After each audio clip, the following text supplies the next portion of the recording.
இந்த கூட்டணியின் வெற்றிக்காக அம்மா மக்கள் முன்னேற்ற கழகத்தின் ஒவ்வொரு தொண்டரும் தமிழ்நாடு முழுவதும் அயராது பாடுபடுவான் என்கிற உறுதியை மாண்புமிகு பிரதமர் அவர்களுக்கும் எதிர்க்கட்சி தலைவர் மாண்புமிகு எடப்பாடி பழனிசாமி அவர்களுக்கும் இந்த நேரத்தில் நான் சொல்லிக் கொள்கிறேன்.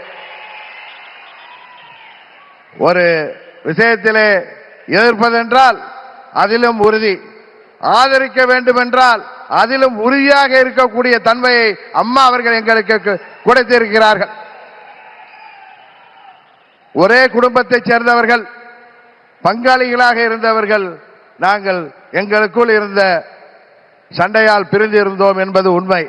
இன்றைக்கு எல்லாவற்றையும் தூக்கி எறிந்துவிட்டு பாரத பிரதமர் மோடி அவர்கள் தமிழ்நாட்டிலே ஒரு மக்களாட்சியை உருவாக்க வேண்டும், புரட்சி தலைவர் டாக்டர் எம்ஜிஆர் அவர்களின் ஆட்சியை உருவாக்க வேண்டும், எங்களின் இதய தெய்வம் அம்மா அவர்களின் ஆட்சியை உருவாக்க வேண்டும் என்கிற உயரிய நோக்கத்தோடு இன்றைக்கு மக்களை வாட்டிக் கொண்டிருக்கின்ற இந்த மக்கள் விரோத குடும்ப ஆட்சியை முடிவுக்கு கொண்டு வர வேண்டும் என்பதற்காக நாங்கள் முழுவனதோடு இந்த கூட்டணியிலே இணைந்திருக்கிறோம் என்பதை அவர்களுக்கு மீண்டும் நான் இந்த நேரத்தில் தெரிவித்துக் கொள்கின்றேன்.